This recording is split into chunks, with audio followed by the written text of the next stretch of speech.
I'm hosting dinner this weekend, so I decided to test out my recipe with this week's vid. We're going to start by boiling some noodles. I went with some big ol' rigatoni pasta, but penne would work well here too.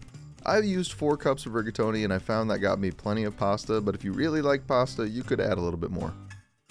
While the pasta boils, we'll move over and prep our veggies. I always start by dicing my onion with the easiest method that I have found. Chop the onion in half so you have a nice flat edge. Place several horizontal cuts. Rotate it and place several vertical cuts to the size that you want your pieces to be. Then rotate it one more time and place more vertical cuts. Next, we'll prep some celery by chopping off the tips and the white parts of the stem. I've been trying to get better at this cutting style on the veggies, so I take one stalk, cut it, turn it at a slight angle, now cut straight down and rotate the stalk after each cut. You'll use that same method on 3 peeled carrots as well. We're going to throw all those veggies in the same mixing bowl because they're all going to cook together.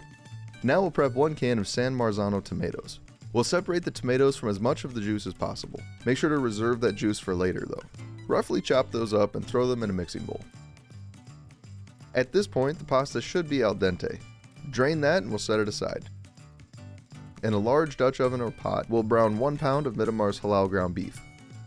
Season it up with 1 tablespoon of onion powder, 1 tablespoon of garlic powder, 1 tablespoon of paprika, 2 tablespoons of Italian seasoning, and 4 medium cloves of garlic crushed. Toss in all our veggies except the tomatoes. Mix that up so the seasoning is coating our fillings. Because I use 93.7, I had to hit it with a little extra olive oil. Once that ground beef is browned and the onions have softened, we'll add in 2 tablespoons of tomato paste, our chopped tomatoes, and the reserved tomato juice. Stir that up and bring it to a light simmer. Let that cook for about 10 minutes or until the carrots have softened a little bit.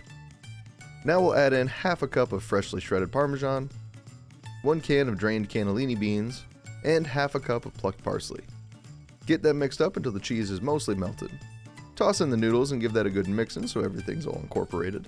Depending on how you like your carrots, you could call this pasta done here, but I wanted a proper casserole. So I hit a large casserole dish with nonstick spray. Then I poured the pasta into the casserole dish. Top with the remaining half a cup of Parmesan. Top it with aluminum foil, then we'll bake it at 350 for 20 minutes. Uncover that and bake it for an additional 10 minutes. And that's it. Serve it up with some garlic bread, then it's time to eat. We'll see you next week with another delicious halal recipe.